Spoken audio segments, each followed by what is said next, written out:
Now at 5 and streaming on crossroadstoday.com, a new program recognizes child care providers as a vital link in keeping Texas' economy running strong. Early voting ends Friday for Texas primaries, but election officials want voters to double-check key details first.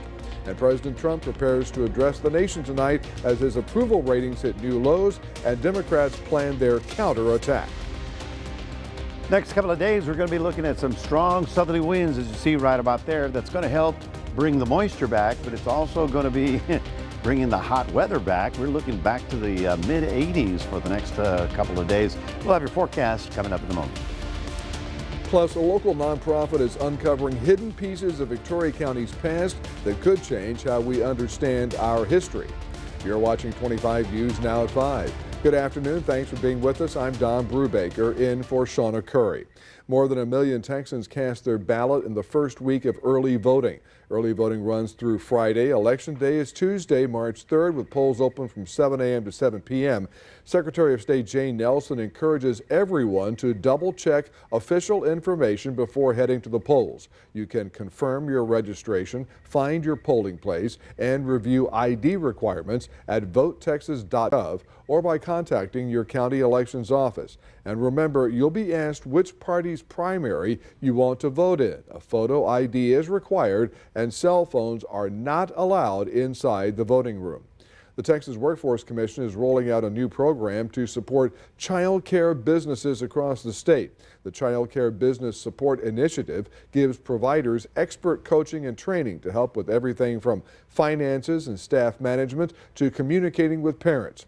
Workforce officials say child care businesses are a vital link in Texas workforce, giving kids safe, nurturing spaces while parents contribute to the economy. The program is open to all licensed or registered child care programs. If you see news happening, call our newsroom at 361-576-0026 or send us an email at staff@crossroadstoday.com. Let's go to Mac Pettis with the first look at the forecast, or maybe we should say tonight, a look at the state of the weather in the Crossroads. Yes. My fellow Americans, we're here to talk about the summer arriving a little early. We can kind of say goodbye to wintertime. All the stormy weather is moving way too far to the north to really affect us. We're going to be looking at a strong southerly wind rolling into our area. Normally we get this wind in March, but well, March isn't that far away, so we'll be talking about warming weather. All that coming up in just a moment. Don, back to you. Mac, thank you. And to get more news, weather, and sports, come to our website, crossroadstoday.com. President Trump is set to deliver his State of the Union in just a few hours and is expected to rally for support around his administration's agenda. As ABC's Christian Cordero reports, the president's speech comes as recent polls show the majority of Americans disapprove of how the president has done so far in his second term. In a matter of hours, President Trump is set to address Congress and the nation in his first State of the Union address of his second term. The expected theme, the economy. The president's going to make the case that 3 more years with him in the White House and with Republicans on Capitol Hill, we can finally achieve the American dream in this country again. The administration has received optimistic economic markers in recent weeks, with better than expected jobs and inflation reports, and the Dow crossing 50,000 for the first time ever. But the cornerstone of the president's economic agenda was derailed last week when the Supreme Court ruled most of Trump's tariffs unconstitutional. Only one of the justices he handpicked for the court during his first term sided with him in this case. I think it's an embarrassment to their families. You want to know the truth. The Supreme Court justices who choose to attend typically sit just feet from the president. Trump is also facing declining approval ahead of this year's midterm elections. The latest ABC News Washington Post Ipsos poll shows 60% of Americans disapprove of the job he's doing. Democrats are trying to gain some of the support Trump has lost by holding a separate rally tonight. Dozens of Democratic lawmakers say they will skip the president's speech altogether. There will be some members who attend in silent defiance, and there will be other members who will choose not to attend, and it's up to every individual member to make the decision that makes the most sense for their constituents. Newly elected Governor of Virginia, Abigail Spanberger, will deliver the Democrats' response following the president's speech tonight. Her team says she will also focus on affordability and the, quote, chaos the administration has caused in American communities. Cristiano Cordero, ABC News, Capitol Hill. A local group is digging into the past to uncover Victoria County's hidden history. Cobalt Archaeology is a Victoria-based nonprofit that's currently excavating several sites across the county, including the McNeil Ranch near the Guadalupe River. The team says the area is packed with artifacts that shed light on the people and stories that shaped Victoria County over the years. Particular site, which is 41 VT 141 in archaeology terms, has been a site of continuous prehistoric Indian occupation from about 13,000 years ago all the way up to modern historic times when the colonial era was in Victoria. Archaeology's findings are on display at the Museum of the Coastal Bend. You can be part of discovering Victoria's history by volunteering with Cobalt Archaeology, either helping on the archaeology sites themselves or with processing the materials. Stay with us. Straight ahead on 25 News Now at 5. The company behind some of the most sought-after medications announces major price cuts to help patients. Also ahead, why more families are choosing to unplug and what they're doing instead of screen time. But first, our military hero for the month of February. Our military hero of the month is U.S. Navy Commander Burton Dunn Smith. My great-grandfather was known as the Duke of Padre Island because he ran cattle. Actually, the family owned Padre Island, and my great-great-grandmother bought it in the late 1800s. They had recently come over from Ireland, and she financed the island by selling firewood to Zachary Taylor's army. And that gave her the cash, and she was able to buy Padre Island for a song. As a result, Burton grew up around the cattle and the water, both of which made a profound effect on his life. You know, I adored my dad, as a naval aviator. And where we lived in Flower Bluff is real close to the Naval Air Station, so most of the kids I went to school with were Navy brats, yeah. So I ended up at Southern Methodist University, SMU in Dallas, and got my degree there. And while I was there, this was the late 1960s. I graduated from SMU in '69. You know, Vietnam was a big deal, and the draft was too, and we were all concerned about getting drafted, and I did not want to get drafted into the Army, so I was looking for a commissioning program in the Navy to kind of follow my dad's footsteps. What I liked was the water aspects. The going through Bud's training was extremely rigorous. You know, typically you start off with a class of about 125, and you expect maybe 20, to finish. The other 100 say, that's enough. If you ask a person on the street about a SEAL team, and the idea is that a Navy SEAL is going to be 6'5", 300 pounds. Well, that's kind of the Hollywood, but the reality is, particularly when I was going through, one of our primary means of insertion, going to the shore, was in many submarines. They're flooded, so you're in your scuba.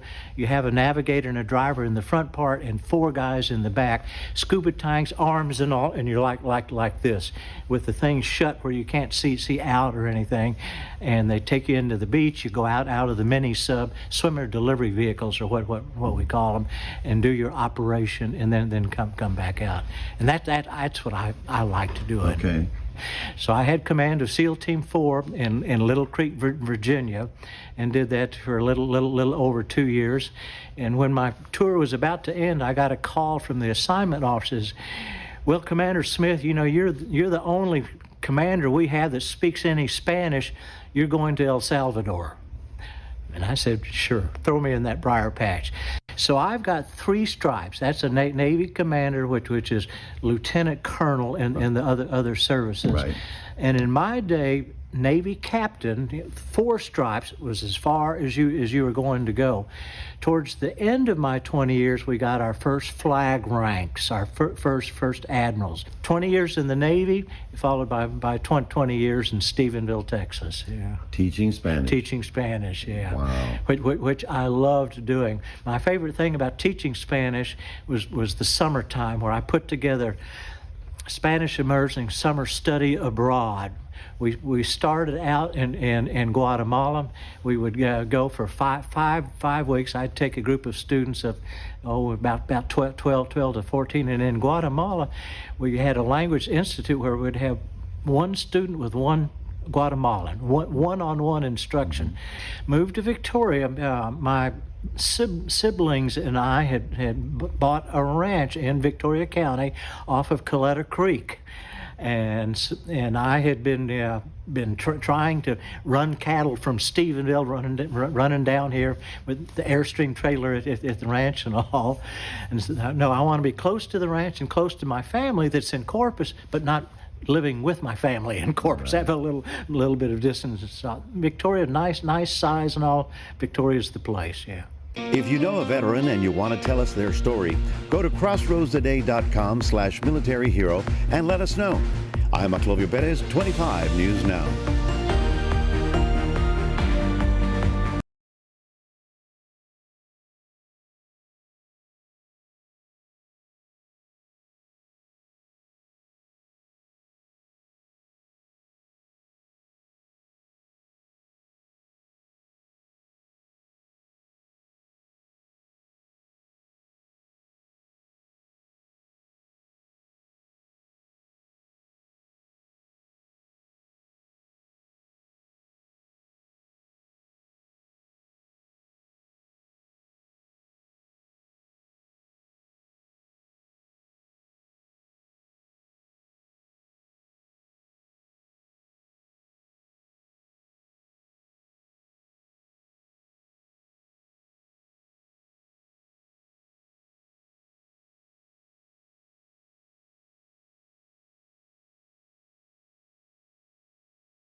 Novo Nordisk is slashing the cost of its popular weight loss and diabetes drugs. The drug manufacturer says the list prices will be $675 a month beginning next year. That's about half the current list price of Wegovy and hundreds off for Ozempic and Rybelsus.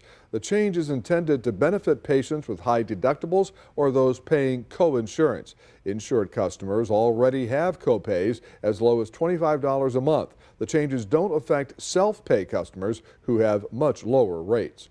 Cervical cancer is primarily caused by persistent infection with the human papillomavirus, or HPV. Cases and its death rate have dropped dramatically the past 50 years, but a new study suggests it is not happening in every state. In today's Health Minute, Mandy Gaither talks to one of the authors about why he says there's a decline disparity based on where you live. It was once one of the most common causes of cancer deaths for U.S. women, but thanks to prevention and screening, there have been significant gains in the battle against cervical cancer. Still, this year alone, the American Cancer Society estimates close to 13,500 new cases of invasive cervical cancer will be diagnosed, and about 4,200 women will die from the disease. Younger women under 50, cervical cancer is the third leading cause of cancer deaths.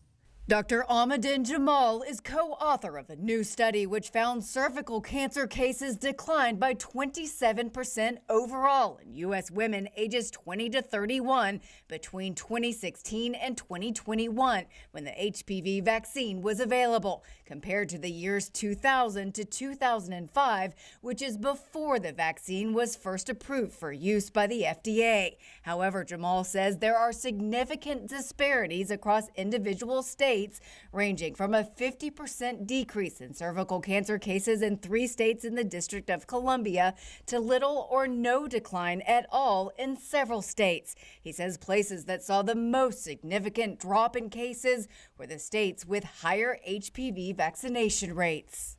we have to look at HPV vaccination as a preventive measure. Jamal says regional disparities are likely to persist in states with lower HPV vaccination rates, especially as young women who haven't been protected from the virus get older and their risk of cervical cancer gets higher. For Health Minute, I'm Mandy Gaither. If you remember an MTV show called Jersey Shore, there's a woman on there named Snooki. She has just announced that she has tested positive for cervical cancer. And researchers say cervical cancer could one day be eliminated if some policies are changed, including improvements to vaccine access for all, making this vaccine a part of school vaccination requirements in all states, and focusing on HPV vaccine education, especially in states where the rates are lagging. Kids may be spending less time on screens, at least that's what a new report from Pinterest suggests. The company says searches for screen-free activities, outdoor learning, and digital detox ideas are climbing. Parents are also reworking their homes for hands-on play and creativity. Experts say it's driven by concerns about anxiety and distraction, and a desire to help kids build resilience and curiosity offline. Yeah, it's like play with a ball. What a concept. Anyway, good afternoon, everybody. We're looking at some warm and windy weather for the next couple of days as the crossroads really starts heating up. It's going to feel like summer out there. Right now, we've got southerly winds at 16. Tomorrow, they'll be stronger. We're at 70 degrees right about now. Our high today managed to get up to 73. By tomorrow, we'll be in the 80s, and it'll be in the 80s, I don't know, but it's going to be a long time. We'll talk more about it coming up after this. A growing number of people in our community, nighttime doesn't mean sleep, it means survival. 25 News Now reporter Trenton Whiting takes a closer look at homelessness here at home, the challenges people face every day, and what's being done to help. Being able to go take a shower and rest and good to go to work the next day and be comfortable without having to go to work dirty, that'd be awesome. Life without a home. Thursday at 10 p.m.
Well, good afternoon, everybody. The next few days, we're going to get some strong southerly winds. Now, remember, over the weekend, it was a north wind. That's why we got the big chill for 2 days.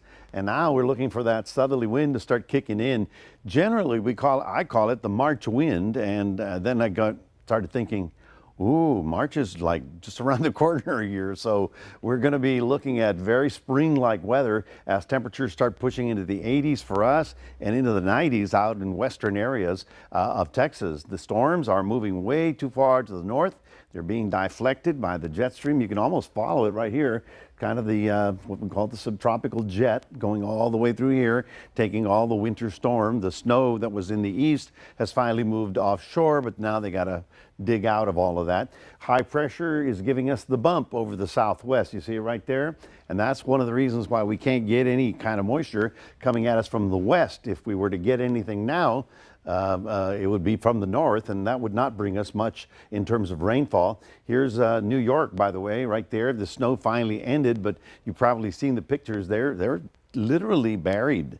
I mean, they're literally 3 to 4 feet of snow that you just got to dig out of to get anywhere right about now. Now, as far as we're concerned, we have no advisories for tomorrow. Right now, at this current moment, we do have a fire weather advisory. However, tomorrow we don't have one. That's because the wind is coming up out of the south, so it's more humid, not as dry and arid as what we had over the weekend. Still, however, in deep South Texas, they do have the fire weather advisory, as they do in Dallas and also way up there in far west Texas. There you see the winds, and I'm talking, you know, it'll get your attention tomorrow, because we're looking at 25 to 35 mile an hour winds in the afternoon hours especially. So just keep that in mind. I don't know if you're doing anything that would require building a sailboat, but if you did, you'd be, you know, you'd be in Austin before you know it, as that wind should be fairly strong during the afternoon hours. We're, of course, then taking a look at, as we get into the balance of the week, we're looking at fire danger that continues for much of northeast Texas. We are a little bit less in our fire danger, but don't let that affect you. Let's continue to be vigilant. Let's prevent any kind of outdoor fire, because in a 35 mile an hour wind, it's going to be hard to control. There you see the high temperatures over the next few days. Hello, does it look like summertime? Yeah, we're looking at 83 to 87 in the low 80s right on through the coming weekend. Again, the storm pattern is taking everything way up and over our area. So in terms of us getting anything, not even in 7 days. So let's just say the following. I don't expect any significant rainfall through 10 days. If you got to go out and plant, you just got to go out and plant. If you want to delay it a little further, that's your call, but I just don't see anything imminent that would be noticeable that we could really hang our hat on for the future. So it's going to be a dry springtime, and that's kind of where we're at this point in time. So tomorrow in Port Lavaca, you'll have that gusty wind in the afternoon hours. You'll also have a little bit of cloud cover right about there, but you can see southwest winds 24 to 35 miles an hour. In Cuero, you'll get more sunshine right about there, but you'll also get that gusty wind. So high temperatures, well, let's see, 87 for us, 90 out west. Little front comes in, but the weekend stays on the warm side. There's just a drizzle possibility, and that wouldn't be for about a week from now. That's your 7-day forecast. Reminding everybody, we do have a QR code. Love for you to scan that. Put Crossroads Today on your phone. And here's Don. Thank you, Mac. And still to come, Meta platforms strike a deal that could reshape the artificial intelligence industry.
Stocks rebound after getting reminded that the artificial intelligence technology boom may also have an upside. The Dow up more than 0.75%, the S&P 500 up about the same, and the Nasdaq higher by more than 1%. The price of oil dipping 7 cents to $66.24 per barrel.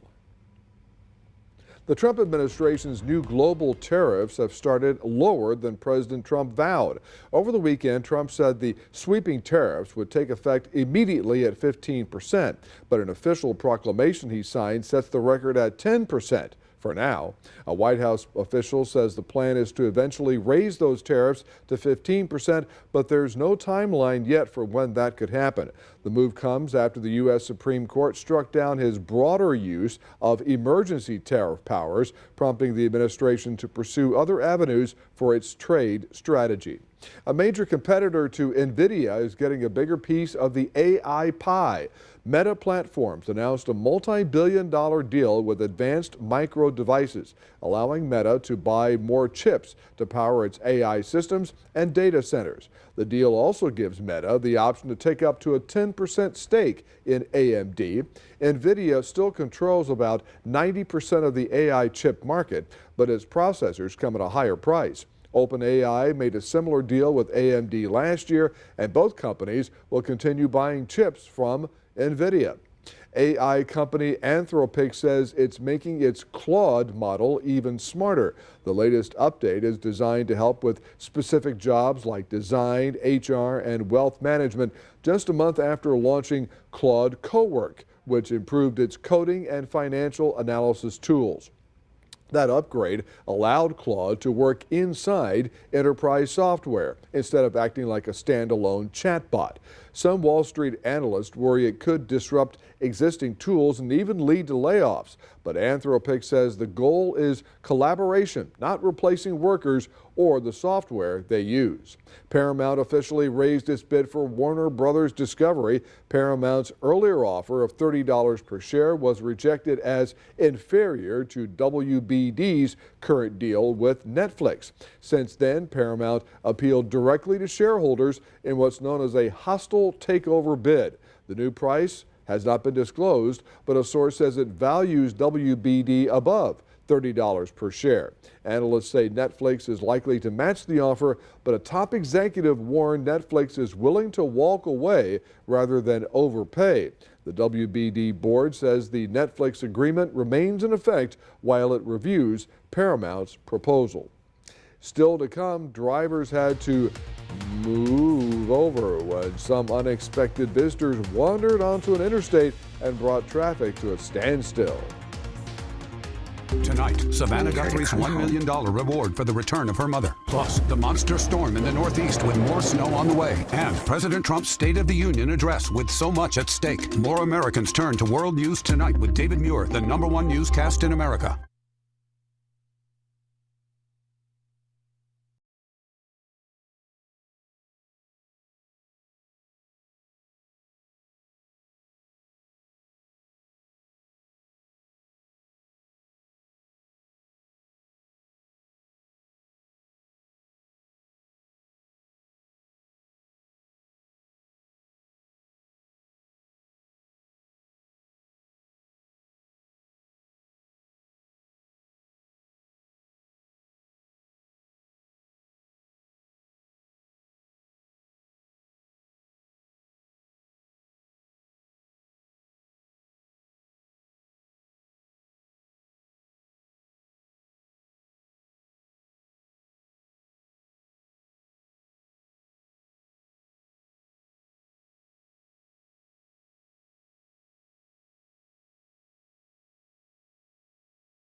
Yes, in upstate New York, drivers had to, they were having a cow, really, literally a cow, because several cows wandered onto the interstate. Take a look at the scene in Blaisdell Monday afternoon. Authorities said 3 cows escaped from a livestock trailer that was disabled and parked on the shoulder of the thruway.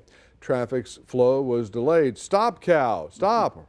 Oh, this looks like a fun rodeo. Anyway, authorities worked to catch the animals. 2 of the cows were caught quickly, but one managed to zigzag in and out of the roadway. Eventually, all 3 were wrangled by their owner. State police said there were no injuries or accidents reported. I wonder if there'll be charges. Yeah, you never know. You never know, but you know, for all the people that were inching along the highway in the snow, they got a free rodeo. Well, yes, that's right. Yes, calf roping and entertainment. They didn't expect that. They didn't expect, and who would expect mid 80s to high 80s in February? Yeah, we're looking. In fact, by the end of this week, which is the end of February, we'll be looking at some temperatures out in the 90s to the west of us. So, yeah, it's a big adjustment. It's going to be very windy for the next 2-3 days until that little front comes through. But it will be also warm, so no need for any kind of winter coat anymore. And small craft advisory in effect until Thursday morning because of all this wind. Because of the wind. It'll be an onshore wind coming in from the Gulf. All right. Thank you, Mac, and thanks for being with us. Our next newscast is in 30 minutes after World News Tonight with David Muir.